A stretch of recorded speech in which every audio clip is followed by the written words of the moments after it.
Hey, good afternoon, good evening, and good morning, wherever you're tuning us in from. Welcome again to B&B Hockey Talk. I'm your host, Aaron Bloxel, with my co-host, Mr. Matthew Balzer.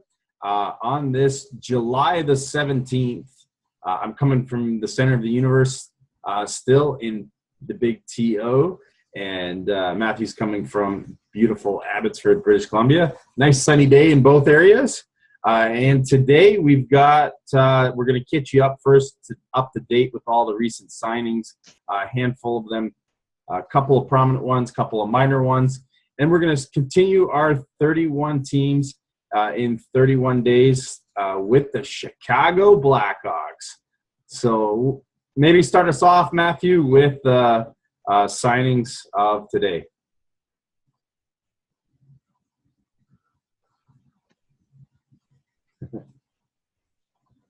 We may have lost Matthew.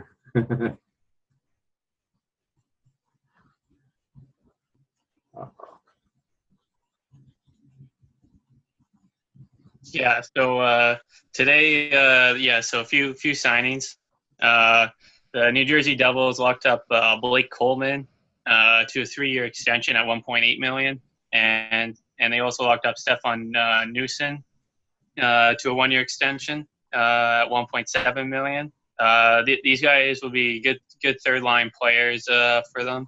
The New York Rangers locked up the heavily coveted Jimmy Vesey when he came out of college to a 2-year extension at $2.28 million. And the New York Islanders locked up Ryan Pulock to a 2-year extension. The money still hasn't been disclosed yet. And also, just to throw out, they also locked up Abbotsford native Devon Toews to a 2-year extension and a one-way deal for $700K. So it looks like his chances of making the NHL this year are pretty high. And now, so to go into the Chicago Blackhawks up here. Yeah, why don't you start us off with the forwards? I know Chicago's one of those teams that Vancouver Canuck fans absolutely love. It brings back some classic matchups, and I know Vancouver fans are very familiar with the Slay the Dragon goal. But Chicago's had a lot of success over the last 10 years. They've got a lot of salary allocated to their main players. So there's going to be a lot of names here that we may be off on, but there's definitely a lot of prospects, especially defensemen, that we noticed when we're putting this together. So why don't you start us off with the forward group? I know some of the forwards were a little bit slim pickings, but take us away, and then we'll get into the defensemen. All right. So first off, the first line will be their big line that will be getting most of the offense. Alex DeBrincat, who had an excellent rookie season with them, scoring 28 goals and 52 points in the full season. Nick Schmaltz, another good, I guess you could call him a sophomore this past year. He had a little bit of NHL experience last year. But he had a good second year with 21 goals and 52 points. And their big guy, Patrick Kane, to top off that top line.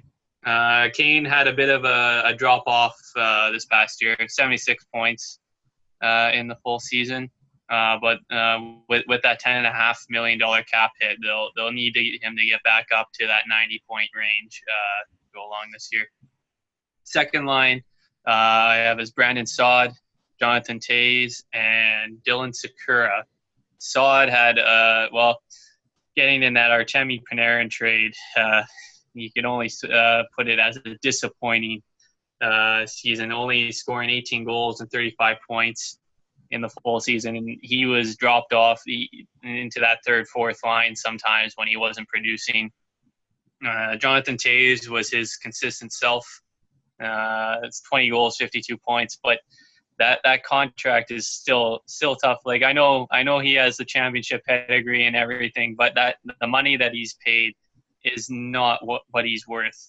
He should be more in the Patrice Bergeron sort of payment in that money wise, in the $6-7 million, I think, somewhere around And Sakura will be a rookie coming out of college last year. He had a great college year, 54 points in 35 games, and he had a bit of a cup of coffee at the end of the year. So they'll be looking for him to step up into that top role.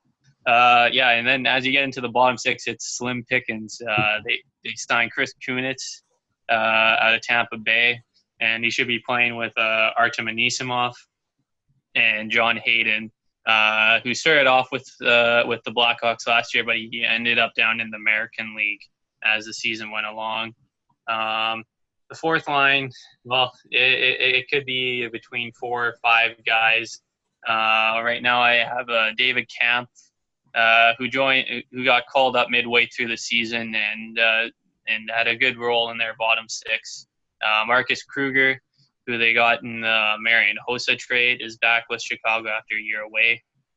And the fourth, and that third spot on that fourth line can either be Jordan Schrader, who they got in a trade from Columbus, former Vancouver first-round pick, or Andreas Martinson, who's a big physical winger, who ended up actually getting a nice look at the end and producing. Excellent. Yeah, a few other guys that I see that potentially might make, just because there's definitely open competition there for the third and fourth lines in Chicago. They got a young guy named Victor Edsel, may make the jump. They're looking at Matthew Highmore at potentially also making the jump. And they got a guy out of the Swedish first division, Jacob Nilsson, that they just recently signed to a NHL contract. So I don't think their plans would be to send him down, but you never know. I mean, competition creates all sorts of stuff, and I know a lot of teams like to do that at training camp. So pretty tough. I mean, they are very top heavy with those contracts, but there is still a lot of talent on this hockey team. That's for sure. So we're going to cut into their defensemen now. Again, their top 2 defensemen, very contract top heavy, both very great players though. Starting to age a little bit. They're going to need a little bit more out of both of them to have a successful season. But what can you say about Duncan Keith and Brent Seabrook?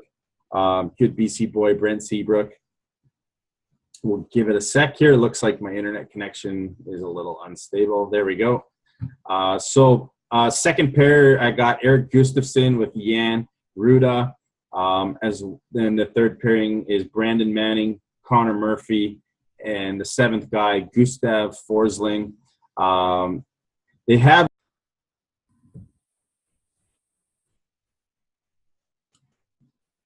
so just while Aaron's away right now, this is you saying their top pairing, Duncan Keith and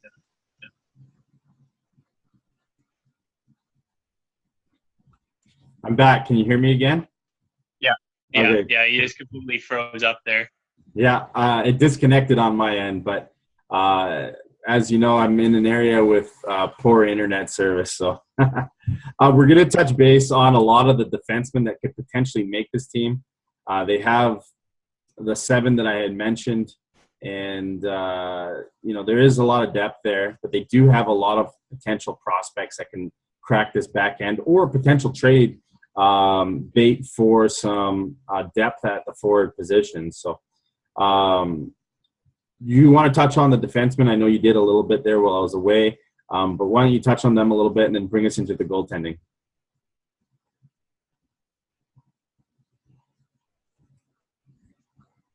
Yeah.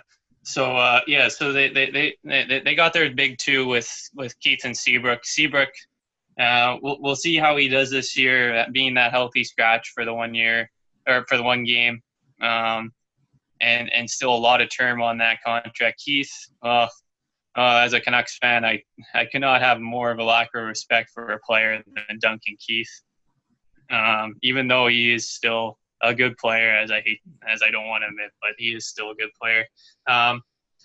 So they have a lot of young guys. With Gustafsson, I think he could be primed for a good offensive role for them. And Jan Ruda signing out of Europe last year. He ended up being a good defenseman with them in this past year. yeah, Gustav Forsling, another former Canuck pick. He did start off the year with them. I will be interested to see if he does get more of a shot as he went down to the American League in the second half of the year. I would like to see him get a good shot in that top six, because between him and Gustafsson, I think they'll be battling it out for that sixth spot. Yeah, to get into their goaltending this year, they have Corey Crawford and Cam Ward, who they signed over from Carolina, the long-time Carolina Hurricane. A lot of their season will be hinging on how their goaltending is. Crawford, when he got hurt last year, they were in a good playoff spot, but as soon as he got hurt, their season went down the sink. But bringing in Cam Ward should help, because last year between Anton Forsberg and Jean-Francois Berube and Jeff Glass, between those three guys, they really struggled, and their season went as I said, went down the sink. So Ward should shore up and let Crawford be able to rest more if he is battling injuries throughout the year. Absolutely. I think their goaltending is much improved over last year. If there was something happened to Crawford, whether it's an injury or just fatigue, Cam Ward's a great goaltender to be able to bring in as a backup. And, of course, Forsberg is still there as well. So a few potential UFAs that they haven't signed. I can potentially see them signing one of these guys, maybe two of them. Jordan Tutu, Lance Boma, Cody Franson, Michael Roosevelt, and the defenseman Svedberg as well. I can see them potentially signing Svedberg or potentially even Tutu as a fourth-line player. What do you think of those UFAs? Do you see any of them coming back, or think they might explore some other UFAs that are still out there? Yeah, I think they would more likely explore some other UFAs out there. Thomas Yurko is another guy who they didn't qualify, who was an RFA, but they didn't qualify him. I think he's still an intriguing player. He's still super young, but like as like a guy who they took like a chance like on Anthony Duclair and they didn't qualify as well. I still think he would be an interesting shot. But yeah, with the Hossa trade, they did free up around $5.4 million in cap space that they still remains. So especially with their lack of depth up front, I do see that they could potentially go for forward. But the thing is, there isn't a whole much more out there right now. I can see them bringing in a veteran forward, maybe two, to help shore up the third and the fourth line, or just to provide some depth there. But we talked about, especially on the back end, they have a ton of prospects. Why don't you guide us through the prospects that you have on your list, and then I'll add a few more to round it out. All right. So they have a lot of defensemen coming up in the system. They had a couple first rounders in this year's draft. Adam Boqvist out of Sweden will be their big time offensive defenseman. I think they believe in. Another first rounder, Henry Jokiharju, who played with the Portland Winterhawks this past year, had 71 points in 63 games, is another big time prospect coming up on the back end. And Nicholas Bodine, who I believe was their later round first rounder in this year's draft, had 69 points this year in the queue. But other than that, like a lot of the guys that we have mentioned, Dylan Sakura, David Kampf, Victor Edgesill, are those prospects coming up this year that will be looking to make a big time impact. Perfect. I have a couple other defensemen I know that they're very high on. Both are still in the NCAA, playing for their respective universities. But Ian Mitchell and Lucas Carlson, they're pretty high on. And I know Ian Mitchell was a second-round pick last year. Lucas Carlson was a fourth-round pick in 2016. And both are still playing in the NCAA. I don't believe they're going to be making the jump this year to pro hockey, but they're both high projected prospects that Chicago is definitely coveting. One other guy that was drafted in the 4th round last year is a guy named Tim Sunderland that they got out of Sweden that has potentially going to make his pro debut this year, more than likely on the farm again. But with the 4th line and the 3rd line that they have right now projected, if he has a good camp, there's potential there, So. Okay. I know you brought up Sawyer. I just remember him now from the World Juniors. I think he was sort of like his skating style was like a little interesting or whatever, but I believe he was super speedy and he had some good hands in tight. Just remembering that now. Yeah. And of course, they lost this year. They lost Mr. Patrick Sharp to retirement. Sharp decided to hang up the skates. After a great career, a few Stanley Cups with Chicago, a good Stanley Cup run. I mean, he's played for, he played with Dallas, he played with Philadelphia, had a great career. So any other prospects or notes that you have on the Chicago Blackhawks before we wrap this episode up of 31 teams in 31 days? Yeah, just one other prospect I'll throw out there, Jake Wise, who is their 3rd round pick in this year's draft. I bring him up because the Canucks had the pick before and picked Tyler Madden. And I know there were some Canuck reporters or guys that were really into the draft that were really high on Wise and were upset when the Canucks took Madden. And so he played in the U.S. Development League in the USHL. And put up some pretty good numbers, though in that league you're gonna put up high numbers since it isn't as high a competitive league as like the NCAA and stuff. Yeah, Chicago, like you said, they got as soon as Crawford went down with that injury last year, they definitely their year kind of disintegrated on them. They finished the year with 76 points. Where do you see them finishing this year? How many points are you projecting for them, and do you see a potential playoff spot? Yeah, I don't see them making the playoffs this year just with their lack of depth up front.